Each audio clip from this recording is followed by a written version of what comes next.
Hi hello friends, welcome back to my YouTube channel SS creations. ನಾನಿವತ್ತು ಗೌರಿ ಗಣೇಶ ಹಬ್ಬದ ಪ್ರಯುಕ್ತ ಶೇಂಗಾ ಮತ್ತು ಕಡಲೆ ಉಂಡೆ ಯಾವ ಥರ ಮಾಡೋದು ಅಂತ ತೋರಿಸ್ತಾ ಇದ್ದೀನಿ. ತುಂಬಾ ಟೇಸ್ಟಿಯಾಗಿರುತ್ತೆ. ಈ ಗೌರಿ ಮತ್ತು ಗಣೇಶ ಹಬ್ಬಕ್ಕೆ ಆಲ್ಮೋಸ್ಟ್ ಎಲ್ಲರೂ ಉಂಡೆ, ಚಕ್ಲಿ, ಕರ್ಜಿಕಾಯಿ ಈ ಥರ ವೆರೈಟಿ ಸ್ವೀಟ್ಸ್ ಅಡುಗೆಗಳನ್ನ ಮಾಡ್ತಾ ಇರ್ತಾರೆ. ಅದೇ ಥರ ನಾವು ಇವಾಗ ಫಸ್ಟು ಶೇಂಗಾ ಉಂಡೆ ಯಾವ ಥರ ಮಾಡೋದು ಅಂತ ತೋರಿಸ್ತಾ ಇದ್ದೀನಿ. ಶೇಂಗಾ ಅಂದರೆ ನಾವು ಬರೀ ಸಪ್ರೇಟಾಗಿ ಮಾಡೋದಿಲ್ಲ, ಶೇಂಗಾ, ಕಡಲೆ, ಕೊಬ್ಬರಿ ಎಲ್ಲ ಮಿಕ್ಸ್ ಮಾಡಿ ಉಂಡೆ ಮಾಡ್ತೀವಿ. ಅದು ಟೇಸ್ಟ್ ಚೆನ್ನಾಗಿರುತ್ತೆ. ಫಸ್ಟು ನಾವು ಒಂದು ಕಬ್ಬಿಣದ ಬಾಣಲಿ ತೊಗೊಂಡಿದ್ದೀವಿ. ಅದಕ್ಕೆ ಶೇಂಗಾ ಹಾಕ್ಬಿಟ್ಟು ನೀಟಾಗಿ ಹುರ್ಕೊಳ್ಬೇಕಾಗತ್ತೆ. ಹುರ್ಕೊಟ್ಟಾದಮೇಲೆ ಅದನ್ನು ತಣ್ಣಗೆ ಬಿಡಬೇಕು. ತಣ್ಣಗಾದಮೇಲೆ ಅದ್ರ ಮೇಲ್ಗಡೆ ಇರೋ ಸಿಪ್ಪೆ ಎಲ್ಲ ತೆಗ್ದು ಒಂದು ರೌಂಡು ಮಿಕ್ಸಿ ಜಾರಲ್ಲಿ ಹಾಕ್ಬಿಟ್ಟು ಫುಲ್ಲು ಪುಡಿ ಮಾಡ್ಕೊಬಾರ್ದು. ಲೈಟಾಗಿ ಒಂದು ಸಲ ಹಿಂಗೆ ತಿರುಗಿಸ್ಕೋಬೇಕಷ್ಟೆ, ಒಂದು ರೌಂಡ್ ತಿರುಗಿಸ್ಕೊಬೇಕಷ್ಟೆ. ಅದು ಆದಮೇಲೆ ಅದಕ್ಕೆ ಗ್ರೈಂಡ್ ಮಾಡಿ ಇಟ್ಕೊಂಡಿರುವಂಥ ಕಡಲೆ ಪುಡಿ, ಕೊಬ್ಬರಿ, ಹಾಗೆ ನಾವು ಅಕ್ಕಿನ ಹುರಿದಿಟ್ಕೊಂಡಿರ್ತೀವಿ. ಅಕ್ಕಿ ಹುರಿದು ಅದನ್ನು ನಾವು ಪೌಡರ್ ಮಾಡಿಸ್ಕೊಂಬಂದಿರ್ತೀವಿ. ಅದನ್ನು ಹಾಕ್ಬಿಟ್ಟು ನೀಟಾಗಿ ಮಿಕ್ಸ್ ಮಾಡ್ಕೊಳ್ಬೇಕಾಗತ್ತೆ. ಇದಿಷ್ಟು ಹಾಕಿ ಸ್ವಲ್ಪ ಏಲಕ್ಕಿ ಮತ್ತು ಶುಂಠಿ ಪುಡಿ, ಒಣಶುಂಠಿ ಪುಡಿನ ಹಾಕಿ ನೀಟಾಗಿ ಮಿಕ್ಸ್ ಮಾಡ್ಕೊಳ್ಬೇಕಾಗತ್ತೆ. ಅದು ಆದಮೇಲೆ ಸ್ವಲ್ಪ ಕರಿ ಎಳ್ಳಾದರೂ ಆಯಿತು, ಬಿಳಿ ಎಳ್ಳಾದರೂ ಆಯಿತು, ಸ್ವಲ್ಪ ಫ್ರೈ ಮಾಡ್ಕೊಂಡು ಒಂದು ಇಡಿಯಷ್ಟು ಎಳ್ಳನ್ನು ಸೇರಿಸ್ಕೊಬೇಕಾಗತ್ತೆ. ಇದಿಷ್ಟು ಹಾಕಿ ನೀಟಾಗಿ ಮಿಕ್ಸ್ ಮಾಡ್ಕೊಂಡಾದಮೇಲೆ ನಾವು ಬೆಲ್ಲನ ಪಾಕ ಮಾಡ್ಕೊಬೇಕು ಉಂಡೆ ಕಟ್ಟಲಿಕ್ಕೆ. ಸೊ ಬೆಲ್ಲನ ಒಲೆ ಮೇಲಿಟ್ಟು ಕಾಯಿಸ್ಕೊಳ್ಬೇಕಾಗತ್ತೆ. ನೀಟಾಗಿ ಅದು ಕುದಿ ಬರಬೇಕು. ಬೆಲ್ಲ ನೀಟಾಗಿ ಕುದಿ ಬರಬೇಕು ಅಂದರೆ ನಾವು ತುಂಬ ಲೋ ಫ್ಲೇಮಲ್ಲಿಟ್ಟು ನಿಧಾನ ಉರಿಯಲ್ಲೇ ನಾವೇನು ಮಾಡ್ಕೋಬೇಕು, ಬೆಲ್ಲ ಪಾಕ ಮಾಡ್ಕೊಬೇಕಾಗತ್ತೆ. ಪಾಕ ಮಾಡ್ಕೊಂಡಾದ್ಮೇಲೆ ಅದು ನೀಟಾಗಿ ಸೋಸ್ಕೊಳ್ಬೇಕು. ಇಲ್ಲಾಂದರೆ ಅದರಲ್ಲಿ ಸ್ವಲ್ಪ ಕಲ್ಲು ಅದು ಇದು ಏನಾದರೂ ಇರುತ್ತೆ.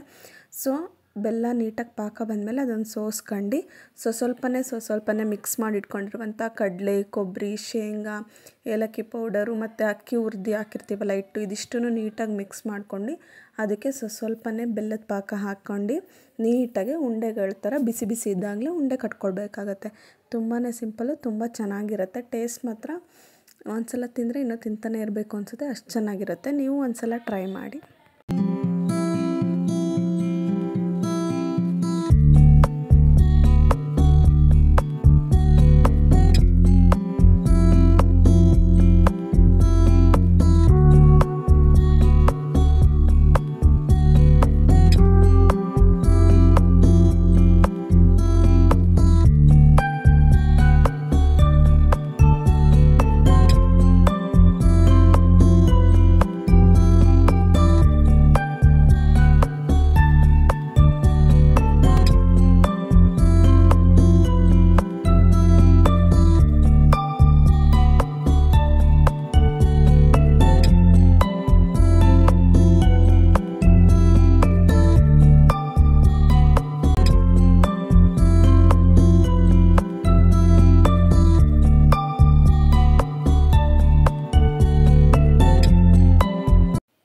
ಇವಾಗ ಒಂದು ತಟ್ಟೆ ತೊಗೊಂಡು ಅದಕ್ಕೆ ನಾವು ಮಿಕ್ಸ್ ಮಾಡಿ ಇಟ್ಕೊಂಡಿರುವಂಥ ಕಡಲೆ, ಶೇಂಗಾ, ಒಣ ಕೊಬ್ಬರಿ ಮತ್ತು ಅಕ್ಕಿ ಹುರಿದು ಪೌಡರ್ ಮಾಡಿಸ್ಕೊಂಡಿರುವಂಥ ಹಿಟ್ಟು, ಎಳ್ಳು, ಆಮೇಲೆ ಶುಂಠಿ ಪುಡಿ, ಇದಿಷ್ಟನ್ನು ಹಾಕಿ ಮಿಕ್ಸ್ ಮಾಡಿ ಇಟ್ಕೊಂಡಿರ್ತೀವಲ್ಲ ಅದನ್ನು ಸ್ವಲ್ಪನೇ ಒಂದು ತಟ್ಟೆ ಒಳಗೆ ಹಾಕಿ ಸ್ವಲ್ಪ ಬೆಲ್ಲದ ಪಾಕ ನೀಟಾಗಿ ಅದು ಎಳೆಯಾಗಿ ಅಂಟು ಬರಬೇಕು. ಆ ಥರ ಬಂದಮೇಲೆ ಬೆಲ್ಲದ ಪಾಕ ಹಾಕ್ಬಿಟ್ಟು ನೀಟಾಗಿ ಅದು ಬಿಸಿ ಇದ್ದಾಗಲೇ ಬೇಗ ಉಂಡೆ ಕಟ್ಕೊಳ್ಬೇಕಾಗುತ್ತೆ. ಇಲ್ಲಾಂದರೆ ಅದು ಉಂಡೆ ಥರ ಆಗೋದಿಲ್ಲ, ಎಲ್ಲ ಪುಡಿ ಆಗಿಬಿಡುತ್ತೆ. ಸೊ ಬಿಸಿ ಇದ್ದಾಗಲೇ ಬೇಗ ನೀವು ಉಂಡೆ ಕಟ್ಕೊಳ್ಬೇಕು. ನೋಡ್ತಿದ್ದೀರಲ್ಲ, ನಿಮಗೆ ಯಾವ ಸೈಜ್ ಬೇಕು ಆ ಸೈಜಲ್ಲಿ ಉಂಡೆ ಮಾಡ್ಕೊಬೋದು. ನಾವು ಮೀಡಿಯಮ್ ಸೈಜಲ್ಲಿ ಉಂಡೆ ಮಾಡ್ತಾಯಿದ್ದೀವಿ. ಈ ಥರ ನೀಟಾಗಿ ಮಾಡ್ಕೊಂಡು ಸ್ವಲ್ಪ ಹೊತ್ತು ಇದು ತಣ್ಣಗಾಗ್ಲಿಕ್ಕೆ ಬಿಡಬೇಕು. ಅದಾದಮೇಲೆ ತುಂಬ ಚೆನ್ನಾಗಿರುತ್ತೆ ತಿನ್ನಲಿಕ್ಕೆ.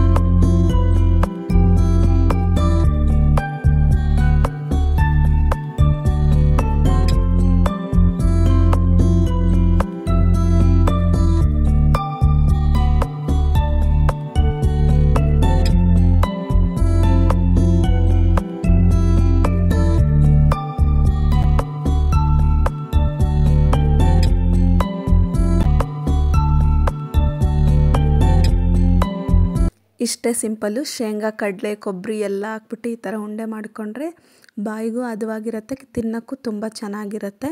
ಹಾಗೆ ಈ ವಿಡಿಯೋ ಇಷ್ಟ ಆಗಿದ್ರೆ ಲೈಕ್ ಮಾಡಿ, ಕಮೆಂಟ್ಸ್ ಮಾಡಿ. ಇನ್ನೂ ಯಾರು ನನ್ನ ಚಾನಲ್ಗೆ ಸಬ್ಸ್ಕ್ರೈಬ್ ಮಾಡದೆ ನೋಡ್ತಿದ್ದೀರಾ ದಯವಿಟ್ಟು ಸಬ್ಸ್ಕ್ರೈಬ್ ಮಾಡಿ. Thank you for watching SS creations.